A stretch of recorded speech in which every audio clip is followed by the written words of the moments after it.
foi realmente uma grande bênção. Amém. Foi além, né, das nossas expectativas. Deus é sempre assim. Ele vai além das nossas expectativas. E foi uma grande bênção. Quantos não estavam aqui na semana passada de manhã, do estudo? Não estavam. Quantos estavam?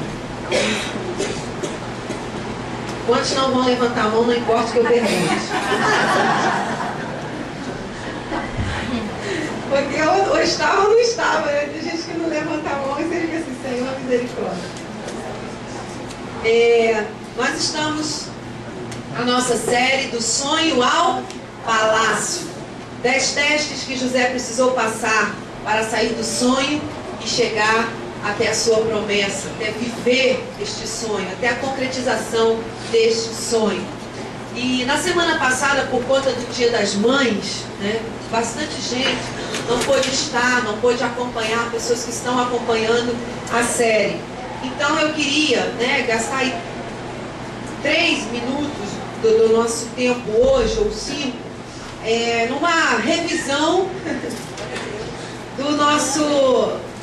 da nossa ministração da semana passada, apenas com os tópicos, né? Não dá para perdermos o tempo que perdemos, é claro, apenas para que você que estava acompanhando e perdeu, saiba o que foi, e depois você vai poder ter isso disponibilizado, né? Porque a gente está gravando para depois ter a série completa, e aí você vai poder pegar, só para você não ficar muito perdido, né? Na nossa sequência aqui, nosso primeiro domingo, nós falamos sobre o teste do orgulho. No segundo domingo, o teste do buraco, quando José é lançado, né, numa cisterna, num buraco.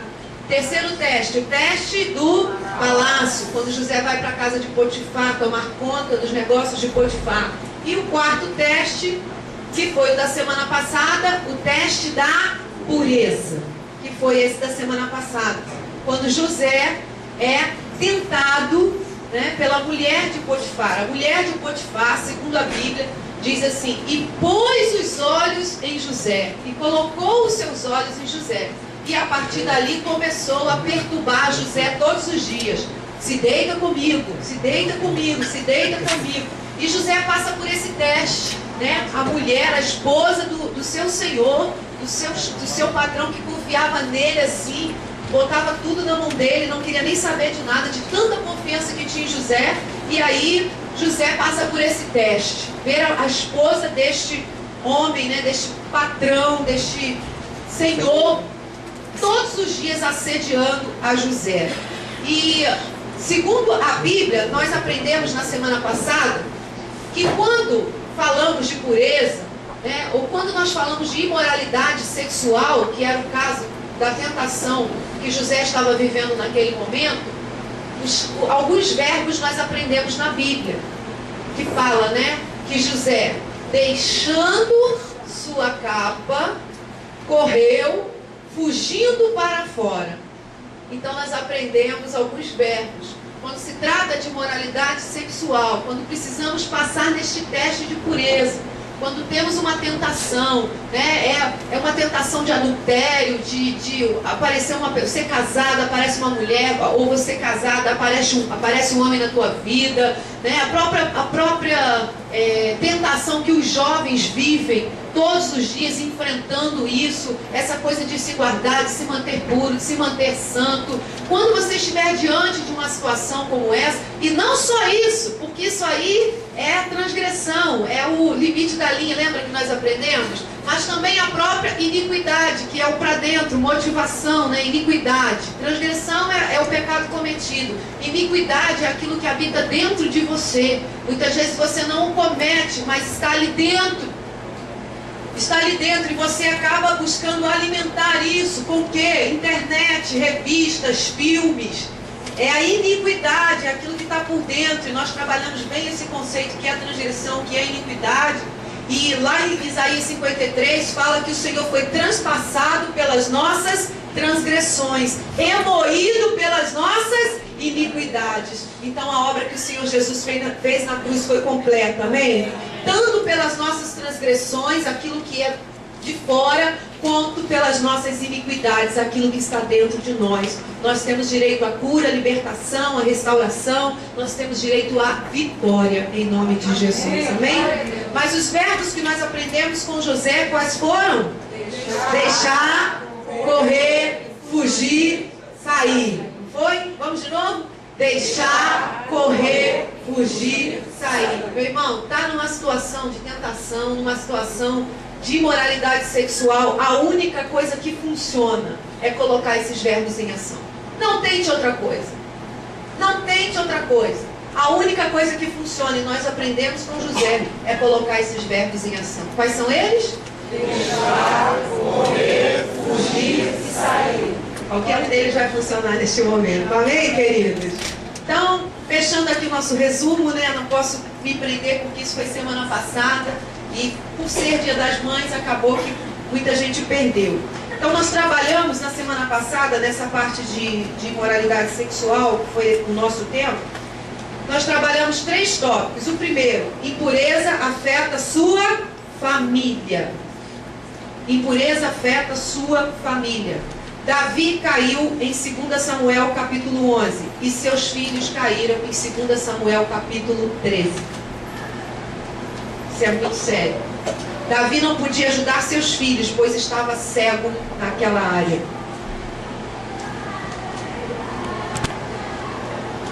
Vamos continuar. Em outras palavras, se está no seu coração, afetará a sua família. Às vezes pensamos que as minhas atitudes apenas afetarão minha família. Não. Tudo que está no seu coração, mesmo que aparentemente oculto, mesmo que aqui dentro, guardadinho, afetará sua família. Bom, segundo tópico, impureza afeta a sua fé. A impureza afeta a sua fé, o seu andar com Deus. Por quê? Porque todas as vezes que nos envolvemos com imoralidade sexual, necessariamente, né, um abismo chama outro abismo. Nós vamos nos envolver com mentira, dissimulação, né? Ninguém diz, como eu falei aqui, a esposa liga, filho, você está onde? Está demorando? Não, peraí, eu estou no motel, esquenta a comida aí que eu já estou chegando. Não, você vai fazer o quê? Mentir, dissimular, inventar uma história, né? A mesma coisa, uma filha, é o pai, filha, está indo aonde? Ah, pai, eu estou indo fazer sexo com meu namorado. Aí ele, tá bom, volte às 11. Não é isso que acontece, gente. Não é dessa forma. Então vai envolver o quê? Dissimulação, mentira, né? Ou então tá lá na internet. Ai, o que você tá vendo aí na internet? Ah, não, eu tô fazendo uma pesquisa aqui. Mentira. Estava em site pornográfico, estava vendo outra coisa. Então sempre vai, um abismo chama outro abismo. Davi, por ter caído com Betseba, uma mulher casada que o rei desejou e mandou trazer para si, Davi, por causa deste teste que ele não venceu, que ele não passou, que ele não resistiu, ele precisou cometer um homicídio na tentativa de esconder o adultério. Davi precisa colocar o marido desta mulher em frente de batalha para que ele morra, para que o marido não descubra. Por quê? Porque a mulher engravidou. Só que ela engravidou num tempo que o marido estava na guerra. Não tinha nem como dizer que era do marido. Então Davi, para encobertar, ele precisa cometer o quê? Um homicídio. Um abismo chama outro abismo. Então, a impureza, ela sempre vai afetar a nossa fé, ela vai afetar a nossa vida em tudo. Porque um abismo vai chamar outro abismo. Você vai sempre precisar inventar uma coisa, fazer outra, para encobrir aquilo, para resolver, para administrar as consequências daquilo que aconteceu, e vai virar aí uma bola de neve, né? E o último ponto, a impureza afeta o seu futuro. Ninguém pode impedir o que Deus tem para a sua vida, só você. Somente as suas escolhas, né, pode afetar, impedir aquilo que Deus tem para o seu futuro. Uma atitude pode mudar tudo que vem pela frente, né? Uma escolha errada, uma atitude errada, muitas vezes, né, um momento de fraqueza, vamos dizer, de uma esposa, de um marido, pode influenciar para o resto da vida, se não houver perdão, se não houver restauração, e mudar o rumo. mudar o rumo da vida dos dois, mudar o rumo da vida dos filhos, mudar o rumo da vida dos netos, porque tudo que nós fazemos repercute na nossa geração. O que está no coração de uma geração estará nas mãos de outra. E nós precisamos ter entendimento de que isso afeta o nosso futuro. E como dicas, né, sobre esse tema, nós falamos alguma coisa. A restauração, falamos sobre quando há o problema, quando há a queda. Não, mas já aconteceu, já caí com a minha namorada, já aconteceu, tratar pecado como pecado, se arrepender, confessar e deixar. Amém? Há restauração de Deus, há um novo tempo de Deus para a nossa vida, mas a restauração é para quem é transparente e permite ser tratado por Deus e por sua palavra. E falamos sobre onde a impureza começa. Muitos acham que é no coração, mas ela afeta o coração. A impureza começa onde, queridas? Nos olhos. A impureza começa nos olhos. O texto diz, a mulher de Potifar colocou os seus olhos sobre ele, né? Então começa nos olhos. Ele olhou, depois foi para o coração. Então falamos, né, sobre um bom conselho: não olhe. É verdade, não olhe. Como o alcoólatra não pode dar sequer o primeiro gole, quem tem dificuldade nessa área com moralidade sexual não pode dar nem a primeira olhada, porque se der já era. Tem gente que fala assim, não, pastor, o problema é a segunda olhada, não pode olhar a segunda, né? Aí o espertinho vai dizer assim, então eu vou dar uma longa primeira olhada. Vou ficar na primeira. Não olhe. Amém? É isso mesmo. Aí nós falamos sobre Jó, que Jó disse assim, fiz aliança com os meus olhos, para não colocá-lo sobre uma donzela, porque ele era um homem casado, e ele optou, decidiu por isso. Então nós precisamos fazer aliança com os nossos olhos, né? Então diga para o seu irmão, não olhe. É a melhor coisa que você pode fazer, né? É verdade, gente. Você tem problema sério com isso? Tá passando na rua, tem uma mulher de roupa de academia, né? Ela já gosta de botar aquela roupa pra, né? A roupa de academia deveria ser para academia, mas ela já sai de casa com a roupa, né, de academia e vão pela rua, né? Irmão, olha para o outro lado, mas não olha, né? E os homens também, né? Eles vão para academia, estão indo para academia, vão quase pelados, né? Mostrando já os seus músculos. Não olhe. Não olhe. O olhar fortalece a luxúria. O que é a luxúria? É um desejo imoral. Gente, desejo não é imoral. Desejo pela sua esposa, pelo seu marido. Sexo não é imoral. Sexo é criado por Deus. Eu estou falando aqui de um desejo imoral. Eu estou falando aqui de algo que você sabe que é pecado, que está errado. É o teu desejo por alguém que não é sua esposa, por alguém que não é seu marido, né? Estou falando de imoralidade sexual, ok? Então, isso é o que? Luxúria, é o desejo imoral, é o desejo que é pecado, é o desejo que não está dentro, né, de um relacionamento saudável segundo a palavra de Deus. Então, olhar fortalece a luxúria. Segredo: confesse tudo sempre ao seu esposo, à sua esposa. Falamos sobre isso. Pode se assustar se quiser. Confesse o quê? A luxúria. Estou sendo tentado. Olha, me ajuda. Se eu estiver olhando, me catuca, me ajuda. Os casais precisam ter esta maturidade. É mais fácil perdoar a luxúria, um desejo imoral, do que perdoar uma traição. É ou não é verdade? Não é bom lidar com isso, ouvir do marido, olha, me ajuda, tem uma mulher que está me perturbando, tem uma mulher que, entendeu, está mexendo comigo, me ajuda, vamos almoçar comigo lá no trabalho um dia, vamos comigo, sabe, vou mudar o horário, o que eu faço, me liga, pedir ajuda, gente. Isso vai ser uma bênção. E a mesma coisa as mulheres, né? Até contei a história aqui das rosas vermelhas, né? O pastor levou para mim lá no trabalho, de socorro, e ele apareceu lá com um monte de rosa no braço. E foi uma bênção para espantar, né, os urubus que estavam rondando. Então, precisamos ser transparentes, amém, queridos? Isso vai ser uma bênção. Andarmos na luz, tá? Porque lutar juntos, saber ouvir, maturidade. Por quê, queridos? Porque amor e luxúria são duas coisas diferentes. Às vezes o que esse homem ou essa mulher está sentindo pelo outro de fora não é amor, é luxúria. O que a mulher de Potifar sentiu por José não foi amor, foi luxúria. Porque se ela amasse José, ela não deixaria 13 anos na cadeia, sabendo que ele era inocente. Então não é amor, é luxúria, né? Meninas, quando um rapaz te pedir uma prova de amor, sabe que o que ele sente por você é luxúria, é atração, não é amor. Porque o amor protege, o amor cuida, o amor quer o melhor, né? O amor sempre vai se preocupar com as consequências, tá? Então, é isso, gente, amém? Então fizemos aí o nosso pequeno resumo, né, da semana passada. Vamos entrar aqui rapidinho no que nós temos no nosso teste de hoje, né? Não vou fazer sempre resumo não, gente, foi só por causa do Dia das Mães, hein? Então não perca, tá? É só esse.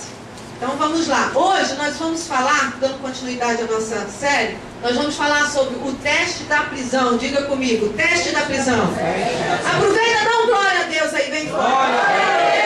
E nós domingo de manhã, com esse ar-condicionadozinho geladinho, né?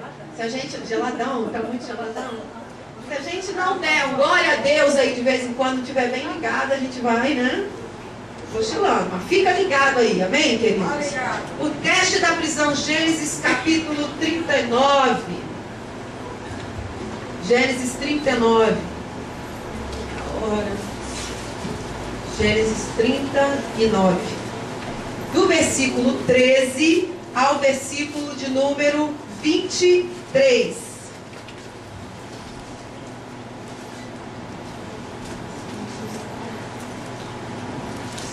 Do versículo 13 ao versículo 23. Se você está sem Bíblia, você pode acompanhar no teleprompter, ok? O texto está aí para você.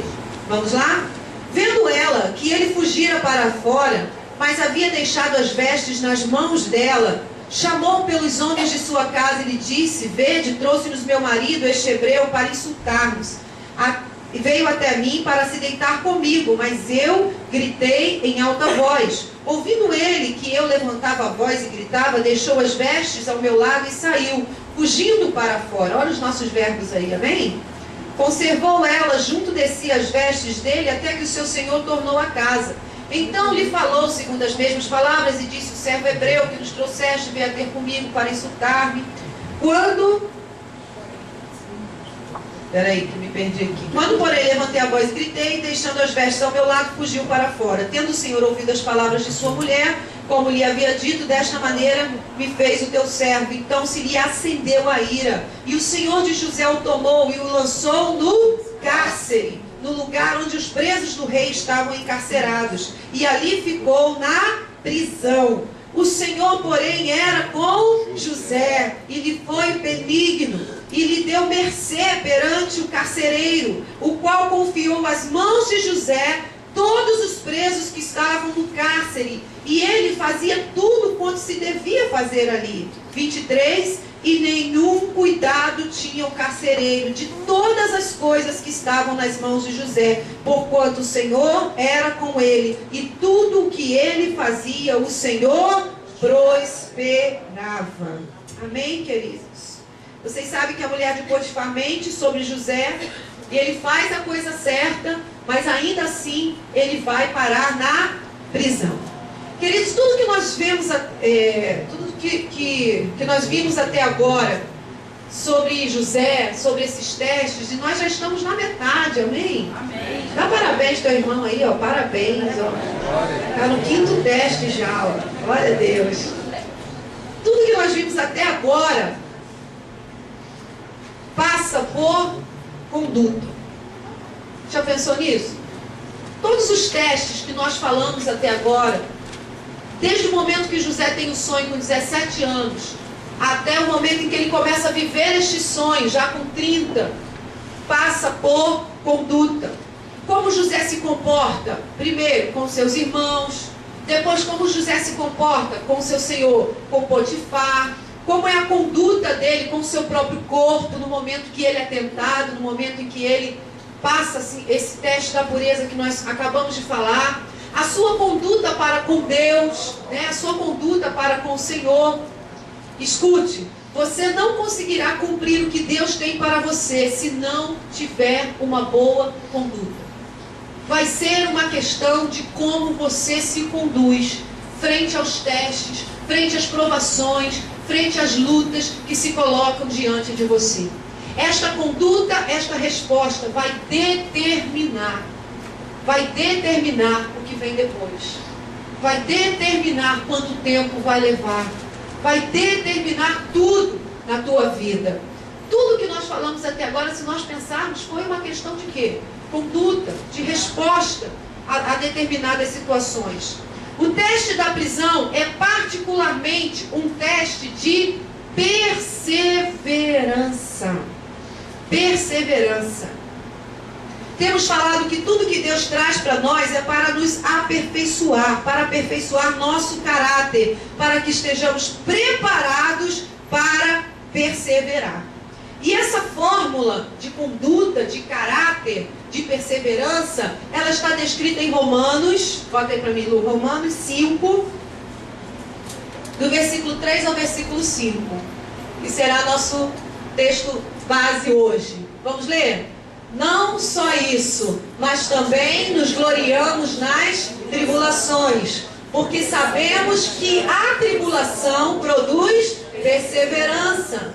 A perseverança, um caráter aprovado, e o caráter aprovado, esperança. Essa é a nova versão internacional da NVI.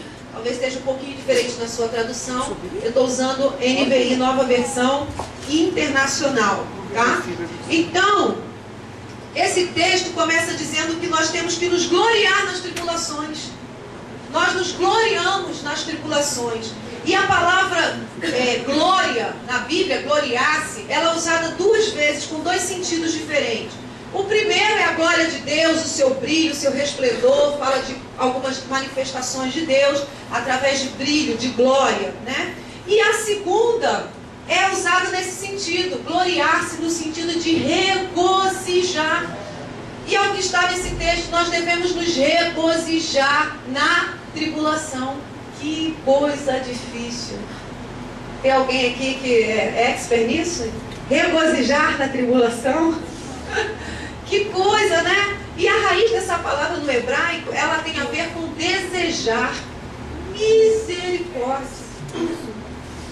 Quem é que deseja a tribulação? Mas o que a Bíblia está nos dizendo é que se soubéssemos o quanto nós crescemos, o quanto Deus tem para nos ensinar, né? É como se eu não passar uma luta, se eu não passar uma tribulação, eu não vou vivenciar uma vitória. Então eu desejo a vitória, mas automaticamente, por tabela, eu estou desejando o quê? A luta. Porque só tem vitória quem tem luta. Então eu vou te dar uma notícia, você deseja a tribulação. Você se regozija na tribulação, amém, querido? Você se regozija por quê? Porque você sabe quem é o seu Deus, porque você sabe que Ele tem algo para te ensinar, porque você sabe que no final dessa história está escrito vitória, amém? Você sabe que Deus vai te dar socorro, você sabe que Ele será favorável a você, então nós nos regozijamos na tribulação, segundo esta palavra. E diz que essa tribulação, ponto 1, vamos começar, né? Tribulação produz o quê? Perseverança. Tribulação produz perseverança. É claro que você não deve orar e pedir tribulação, não é isso. Aliás, você nem precisa fazer isso, porque ela vai te achar.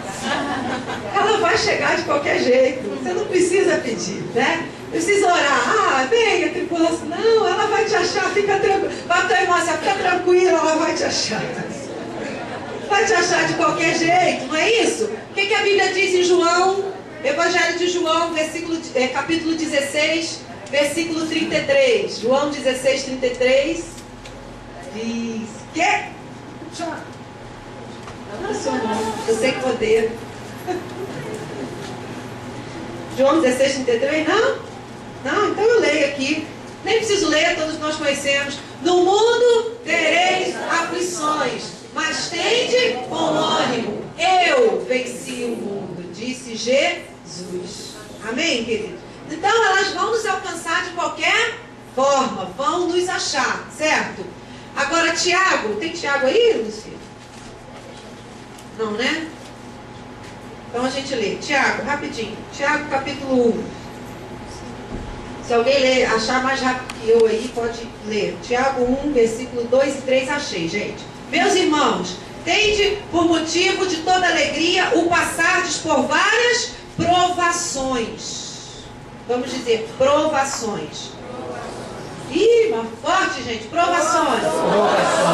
Sabendo que a provação da vossa fé, uma vez confirmada, produz perseverança.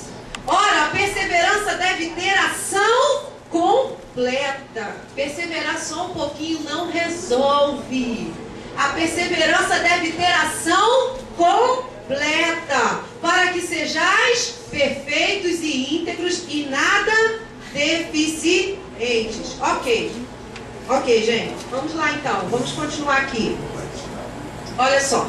Eu quero fazer uma diferenciaçãozinha aqui, porque na hora de traduzir, né? Muitas vezes na tua Bíblia está provação, na outra está tribulação, provação, perseverança e paciência. Vamos dividir isso para entender melhor?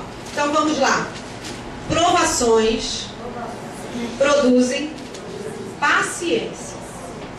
Tribulações produzem perseverança. Vamos lá? Provação produz o quê? Só paciência. Agora, tribulação produz o quê? Perseverança. Qual a diferença entre, então, qual a diferença entre paciência e perseverança? Qual a diferença entre provação e tribulação?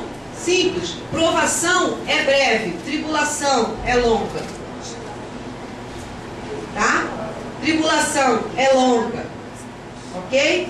Então, entenda uma coisa. Paciência. Paciência. O que é paciência? Paciência, eu estou na fila de um banco, caixa automático. E a pessoa que está na minha frente está cheia de conta para pagar, mas não sabe mexer na máquina.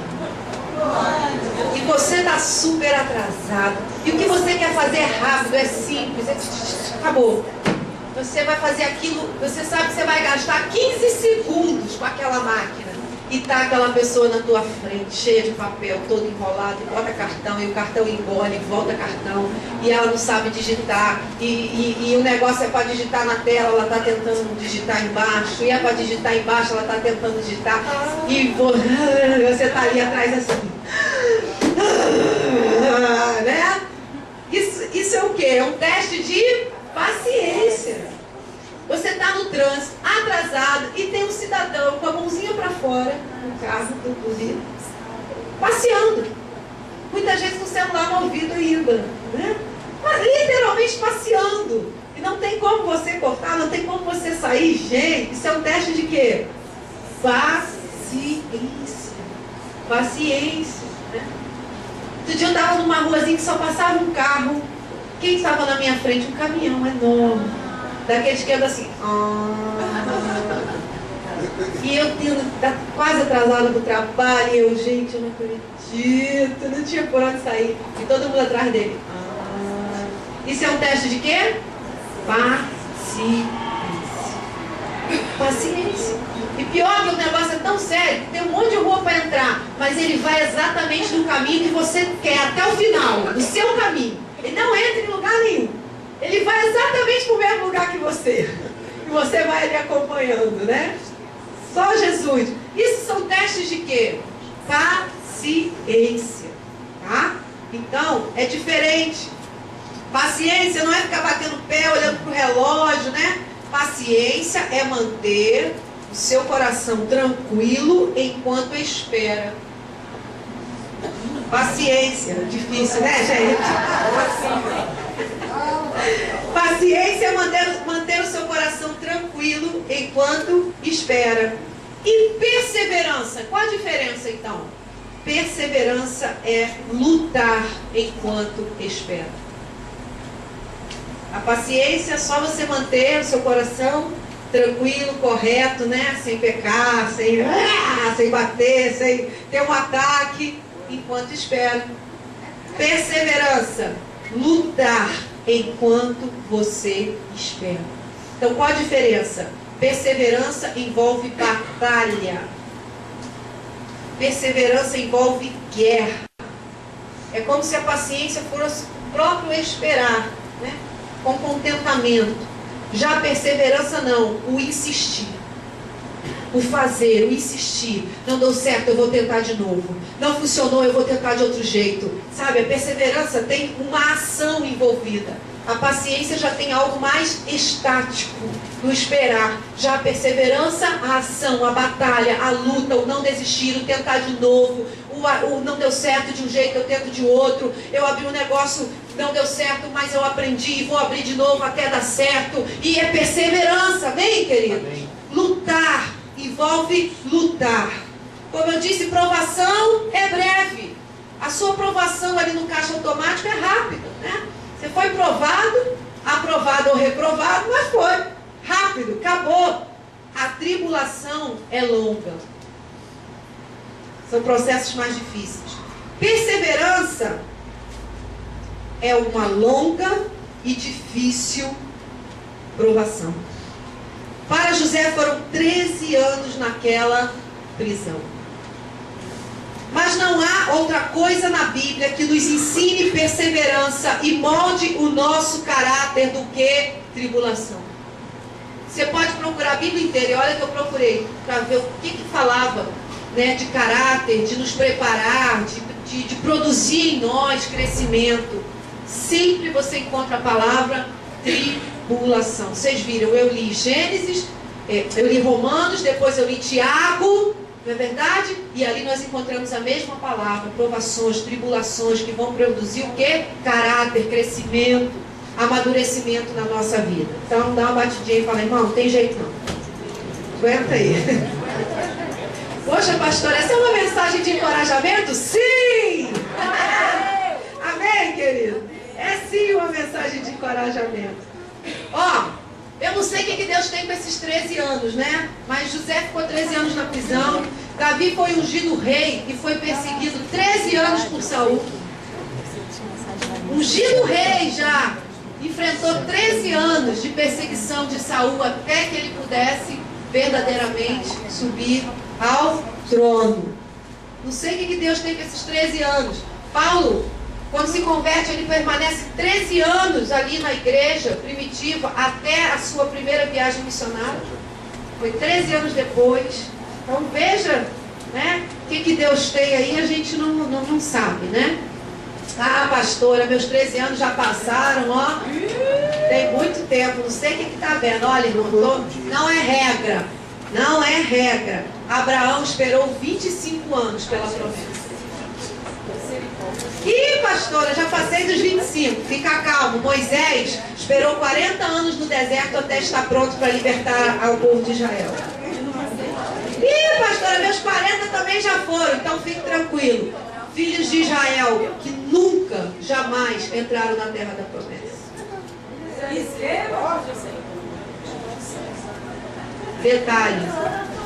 Detalhe. Pastora, o que é isso? Escute. Nossas respostas às circunstâncias determinam por quanto tempo a tribulação vai durar.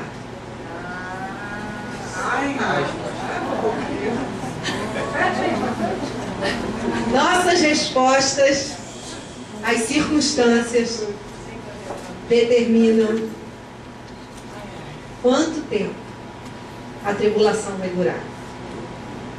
Botou a batata quente agora na nossa mão, Senhor, né? Ou seja, depende de quem, gente? 40 anos ou 40 dias?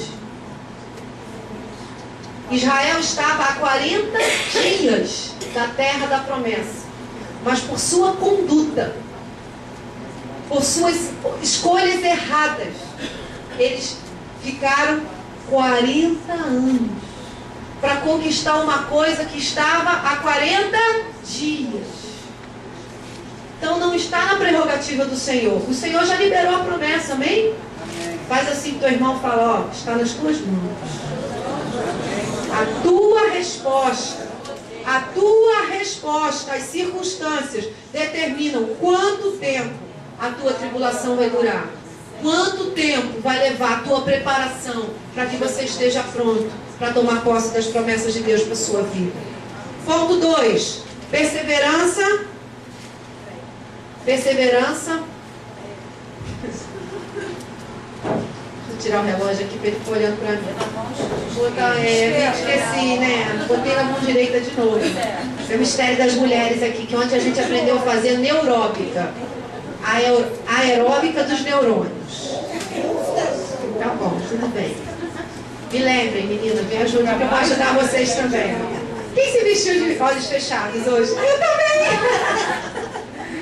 Mas vocês vão entender. Não vão entender nada. Esse é o mistério, mano. As mulheres, amém, mulheres? Foi o nosso momento de saúde de ontem. Eu pensei que você estava dormindo ainda. Sonâmbula. Não, qualquer dia eu trazer isso para a igreja, isso é tremendo. Foi um estudo de saúde, um momento de saúde que nós trouxemos para as mulheres ontem. Muito legal. Bom, vamos lá. 2, chegou aí? Chegou. A tribulação produz caráter. Algumas versões vai dizer experiência, não é isso? Na NVI você tem a própria palavra caráter, na nova versão internacional. Algumas Bíblias vão botar a palavra como experiência, né? Maturidade, experiência no sentido de maturidade, de vivência. Então, a tribulação produz caráter, misericórdia. Queridos, eu gostaria muito de poder pedir a alguém de caráter. Um homem, por exemplo, como o nosso pastor, cobertura desta igreja, o pastor Robert Pope, né? Pastor Roberto Pope, como a gente abrasileirou ele aqui, que vai estar conosco em julho, amém? No nosso aniversário da igreja. Um homem de caráter. E eu falo isso, porque eu morei com ele, você sabe disso, morei com ele, com sua esposa, desde que eu tinha 17 anos. É meu pai, minha mãe, chamo de pai e mãe. E eu vi caráter na vida daquele homem, caráter na vida daquela mulher. Como seria bom pedir a eles, falar, põe as mãos na minha vida e ministra caráter sobre mim. Não seria bom, né? A gente fazer uma fila aqui, pastor Márcio, ministra aqui. Caráter sobre a nossa vida. Eu recebo caráter, irmãos. Não seria ótimo? Mas não é assim. Segundo a Bíblia, que vai produzir caráter em nós. Sabe o que é? Ninguém quer nem falar a palavra, né? Estou quase benzendo aí. É a tribulação. Não é assim, não é impor as mãos apenas. Teremos que passar por longas e difíceis provações, né? Lembra da provação? Ela é mais curta. A tribulação é uma longa e difícil provação. É uma provação que não é breve, que dura. Escute, se você tem uma posição de autoridade e recursos, e quando eu falo de posição de autoridade, estou falando do ministério, estou falando você que é patrão, tá? Você que tem um cargo de chefia, você que é pai, você que é mãe, qualquer tipo de posição de autoridade que você possa exercer numa relação. Se você tem uma posição de autoridade e recursos, você também tem a possibilidade de investir. A pior coisa que você pode fazer por alguém é promovê-lo antes que ele esteja pronto. A pior coisa que você pode fazer por alguém é promovê-lo antes que ele esteja pronto. Ou livrá-lo de uma tribulação que Deus permitiu que ele passasse para forjar nele o caráter. E aí você entra na frente para livrar aquela pessoa da tribulação. Que Deus está permitindo que ele passe para forjar naquela pessoa o quê? Caráter. Aí você entra na frente, se mete e livra aquela pessoa socorre, né? Entra na frente de Deus, vai lá, resolve o problema. E você privou aquela pessoa de crescer, de ter experiências com Deus, de viver um milagre e de ser forjado na vida dela o quê? Misericórdia. Olha só, José era habilidoso, quantos concordam? Gente, o homem era uma bênção, né? Onde ele chegava, você viu? Ele arrebentava lá no palácio lá de Potifar, chega no cárcere com condições completamente diferentes, recursos diferentes, mas o que ele continua sendo? O cara. Continua detonando, continua fazendo um excelente trabalho. Lembra que eu falei, a excelência ela está aqui dentro, ela não está no lugar. A excelência não está no lugar, a excelência está dentro de nós. E agora ele está no cárcere. Escute, José era habilidoso, foi o segundo na casa de Potifar, foi o segundo homem na prisão, depois lá na frente se torna o segundo de Faraó.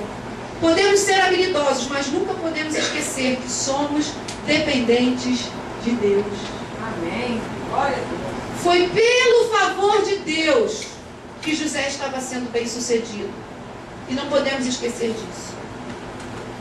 E se ele fica tanto tempo na cadeia, é porque Deus sabia que ele ainda não estava pronto. Com toda a habilidade que ele tinha, ele ainda não estava pronto. Vamos lá, bota para mim, Lu, Gênesis 40, versículo 14. 40, 14. Gênesis 40, 14. Oi?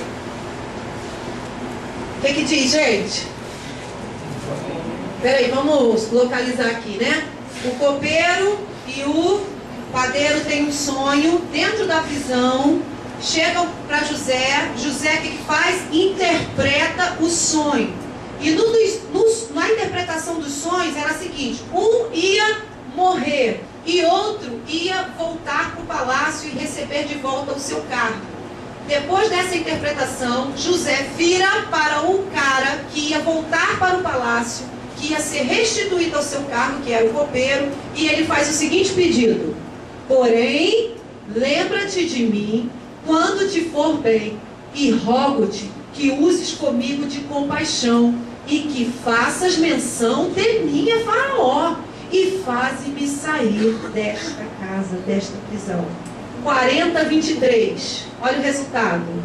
O copeiro mor, porém, não se lembrou de José, antes se esqueceu dele. Querido, Deus nunca recompensa manipulação. Nesse texto, nós podemos identificar que José ainda não estava pronto. Ele não tinha entendido ainda que não era ele, era Deus. Lembra-te do bem que eu te fiz. Ó, lembra que fui eu que interpretei o seu sonho. Se o copeiro lembra, ele ia dizer assim: foi o copeiro. E aí Deus fala: puxa, José, achei que tu já estava pronto, mas vou ter que te deixar aí mais 2 anos. Vou ter que deixar você mais um pouquinho. Sabe por quê? Nós podemos ser habilidosos quanto for, mas quem faz é Deus. Amém. Nós precisamos do Senhor. Nós dependemos dele. Amém. E Deus nunca recompensa manipulação. E José tentou manipular a situação para sair daquela cadeia. Mas quem ia tirar ele daquela cadeia não era o que ele fizesse, era o tempo, o momento e a bênção de Deus na vida dele. Amém? Amém. Gênesis 41. Isso, aqui ó. E aconteceu que ao fim de 2 anos inteiros, Faraó sonhou. Por que não 2 dias, né? Depois que o copeiro, que José faz esse pedido ao copeiro, poxa, se Faraó tem um sonho 2 dias depois, o copeiro vai falar: ih, eu conheço alguém que interpreta sonhos. 2 anos depois, Faraó teve um sonho. Quem deu o sonho a Faraó, gente? Deus! Deus dá um sonho a Faraó 2 anos depois. Vai entender o tempo de Deus na nossa vida. Acho que Deus esperou mais 2 anos para que José entendesse que a promessa se cumpriria sim, mas da maneira de Deus, não pelo jeitinho que ele desse. Não pelo copeiro, mas pelo Senhor. Deus nos ama demais para nos entregar a promessa sem estarmos prontos, pois certamente falharemos. Ele espera até que o nosso caráter seja grande o bastante para suportar a grandeza da promessa. Amém, querido? Ele espera até que estejamos preparados. Precisamos parar de tentar manipular as situações e permitir que as recompensas e as bênçãos venham do Senhor. 3. Caráter. 3. A tribulação produz direção. É isso?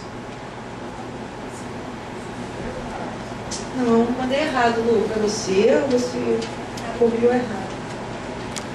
Caráter produz esperança. Está na ordem errada. Essa é a última. Entendeu?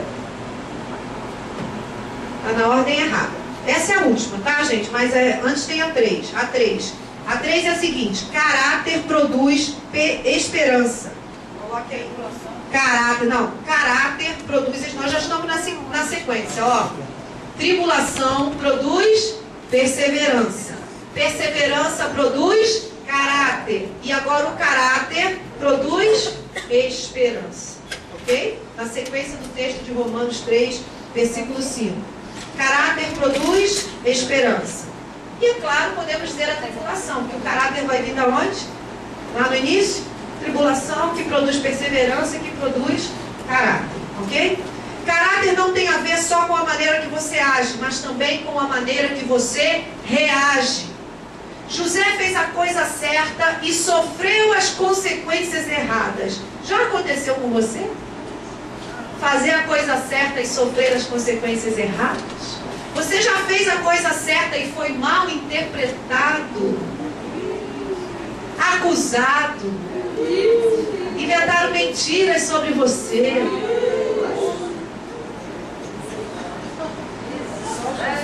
Só Jesus. Mas Jesus sabe. Jesus conhece o teu coração. E a tua hora vai chegar. Como chegou a hora de José. Lembraram de José. Deus deu um sonho a Faraó. Lembraram de José. Vai chegar a tua hora. Amém? O teu tempo de prisão vai passar. Você vai passar pelo teste da prisão. E você vai chegar ao palácio em nome de Jesus. Em nome de Jesus. Queridos, lembra que eu falei que Satanás ele produz evidências das mentiras? Às vezes somos injustiçados, né? Fazendo a coisa certa, somos mal interpretados, porque Satanás, ele produz evidências da mentira. Lembra que eu falei isso? Quando os irmãos de José dizem para o pai dele que ele morreu, qual era a evidência da mentira? A capa rasgada e ensanguentada. Era uma evidência da mentira. Evidência de que José estava morto. E José estava morto, gente? Não. Aquilo era uma mentira. A capa era evidência.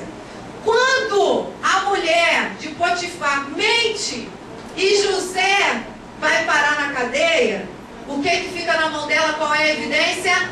Diga a capa. Se eu fosse José, nunca mais eu usava uma capa na vida. Podia estar o frio que for, congelando, quando alguém viesse com a capa, eu ia falar: arreda-te de mim, Satanás. Sobe daqui com essa capa. Não é verdade? Escute. Escute agora. Você já riu um pouquinho, escute com bastante atenção. O que Satanás usou para tentar te destruir no passado é o mesmo que ele usará para tentar te destruir no futuro.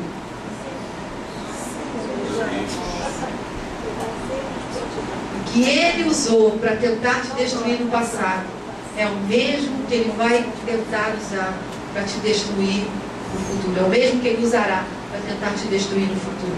Na mesma área. Mesma situação, a mesma tábua. É o que ele tem. Mesma situação. Provérbios 13, 12 diz assim. Vamos lá? 13, 12. A esperança que se adia ou adiada desfalece o coração. Em algumas traduções diz, faz adoecer o coração. Mas o desejo atendido é árvore da vida. Né? A esperança que se adia faz adoecer o coração. José mostrou que seu coração estava doente na sua fala final ao copeiro. Oh, lembra de mim, fala de mim, me tira daqui. Ele mostrou que esperança não é esperar que Deus te livre de suas circunstâncias, mas sim crer que Ele vai te ajudar a passar por elas. Muitas vezes nós confundimos esperança, Deus vai me livrar dessa circunstância. Esperança é saber que ainda que eu tenha que passar por ela, o Senhor estará comigo. Amém? Ele vai me ajudar, eu vou conseguir e Ele vai me dar vitória. Deus não vai nos tirar daquilo que vai ser o nosso crescimento, daquilo que vai forjar o nosso caráter, daquilo que vai nos preparar para o futuro, não. Porque se Ele tirar, você não aprendeu nada, você vai voltar, é como se você retrocedesse. Você precisa passar por ela. E a esperança é saber que Ele estará contigo, que Ele vai te ajudar e que você vai conseguir em nome de Jesus. Amém? Nossa esperança está em Deus e não na mudança de nossas circunstâncias. Amém, queridos? Porque se sua esperança, escute isso, se sua esperança estiver em que suas circunstâncias mudem, quanto mais longa for essa circunstância, mais doente ficará o teu coração. A esperança que se adia faz adoecer o coração. Então, eu não posso ter a esperança errada. Se a minha esperança for que a minha circunstância mude, quanto mais demorar, né? Quanto mais demorar, mais o meu coração se torna doente. Agora, se a minha esperança for uma esperança de que ainda que a minha circunstância não mude, Deus está comigo, vai me ajudar, eu vou passar por ela e vou ser mais do que vencedor. Aí sim eu tenho o coração curado diante do Senhor, amém? Preparado para vencer essa circunstância. E por último, agora sim, né? A esperança produz direção. Esperança, aí eu já estou, claro, a tribulação também, porque é a primeira, mas já estou na sequência. Tribulação produz o que, gente? Perseverança. Perseverança produz caráter. Caráter produz esperança. Esperança produz direção. Direção de Deus para a tua vida. Direção para a promessa de Deus. Essa esperança vai gerar no teu coração as direções necessárias, as conexões necessárias, o caminho a trilhar para tocar na tua promessa, em nome de Jesus, amém? Gênesis 40, versículo 5, nosso último texto, diz que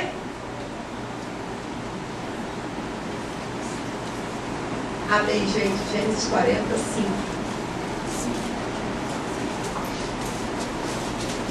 Aí.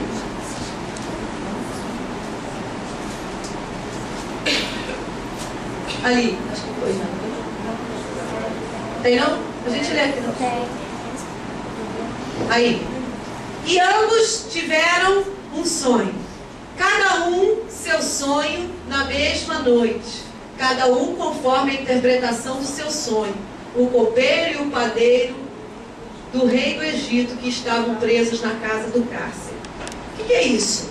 Esses dois têm um sonho dentro da prisão. Aparentemente, um acontecimento simples, né?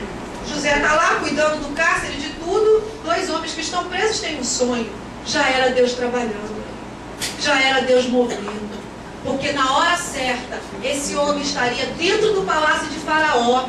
E Faraó teria um sonho. E este mesmo homem seria usado para dizer: eu conheço alguém que tem o Espírito de Deus e que interpreta sonhos.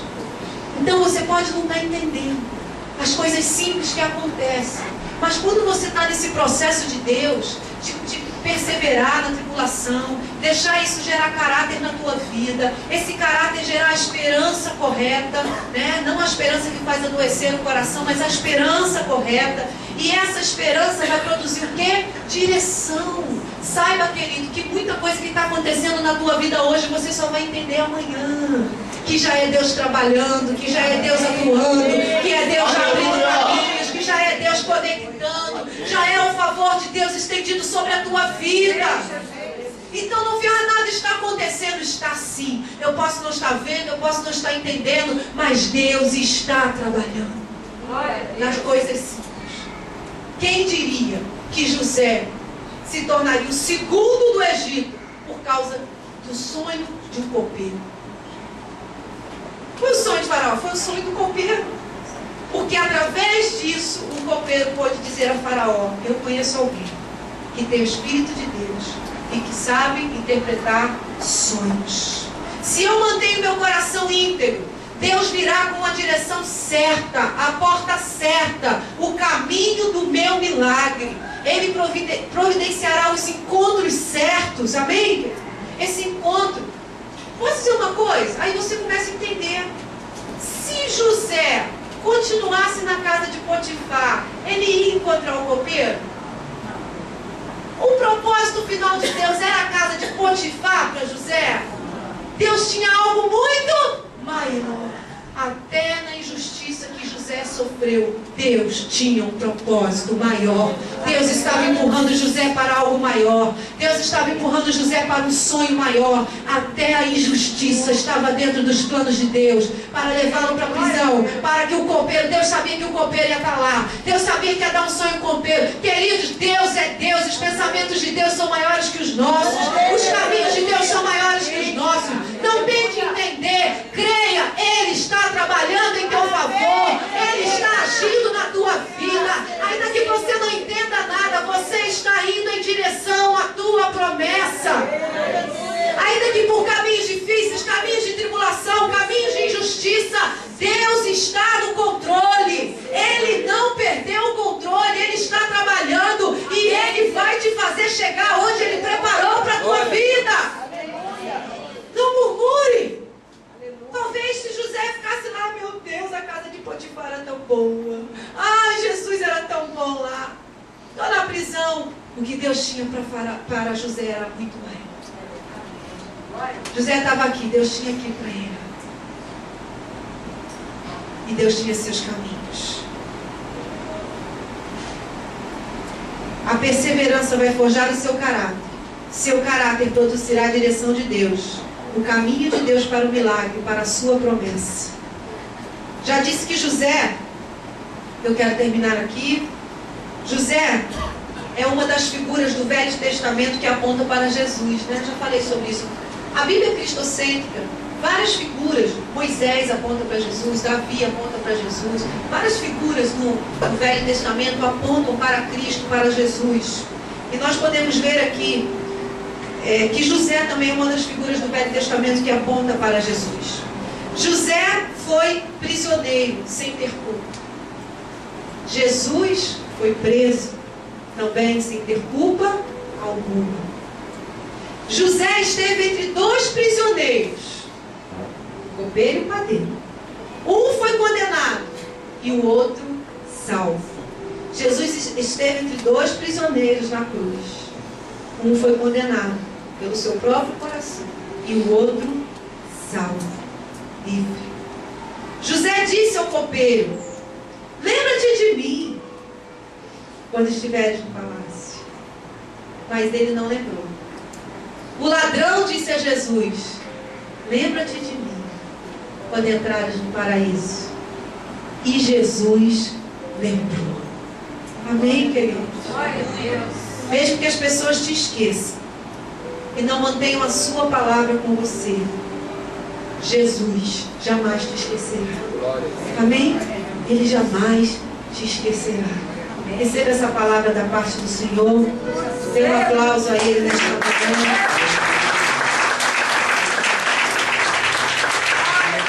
Fique de pé. Aleluia.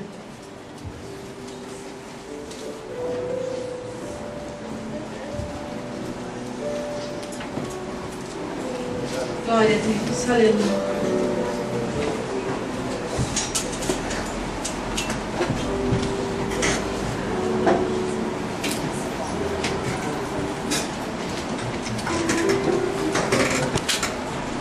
Pastor, cadê o pastor Márcio? Nos casais. Está nos casais? Vou chamar aqui. Quem é que canta? É porque essa música é de homem, tem um tom alto. É, mas é alto, é voz de mulher, do mesmo jeito. Tem que ser homem, Bruno, vem cá, Bruno. Vem cantar esse louvor pra gente. Bota no tom original aí, Deus fará um caminho. Nós vamos cantar esse louvor que diz: Deus fará um caminho. Amém, querido? Deus fará um caminho onde ainda não se vê condição ou possibilidade alguma. Pega o microfone aí, Bruno. Manda ver aí. Aleluia. Glória a Deus. Deus fará um caminho para você onde ainda não se vê condição ou possibilidade alguma. Deus se importa. Deus se importa com o seu sofrer e nestes dias vai trazer direção que vai mudar a sua vida. Sua noite findará e o seu dia chegará.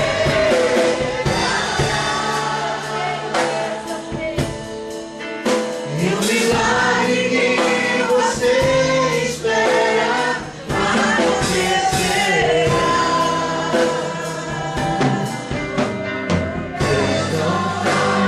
Com você e tudo que ele disse se cumprirá.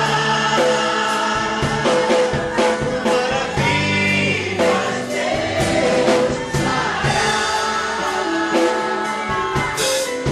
e abundância Deus trará.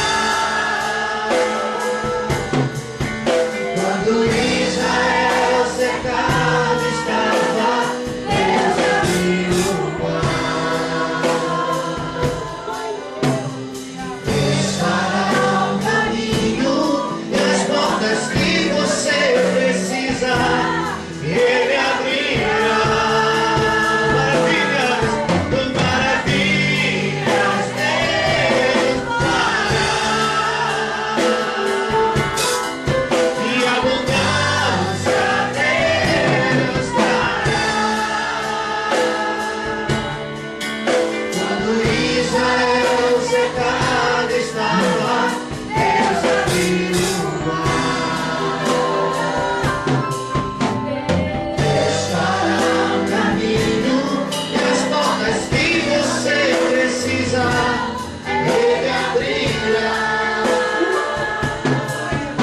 Fecha os teus olhos agora, querido.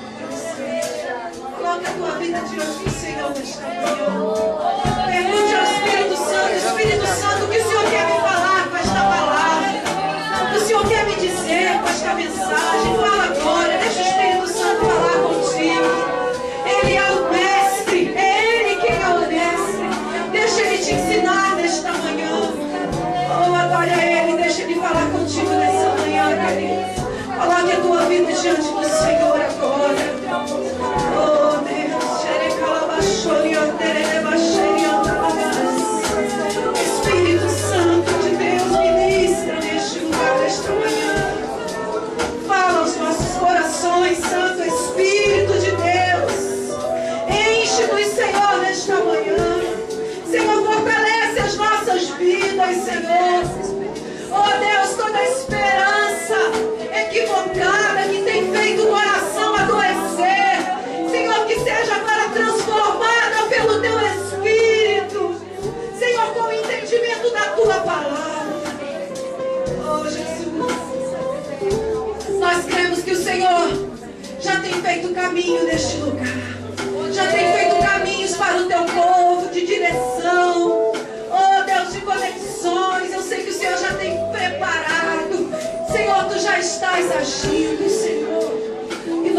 glorificamos o Teu nome, Pai. Ensina-nos a confiar em Ti, Senhor.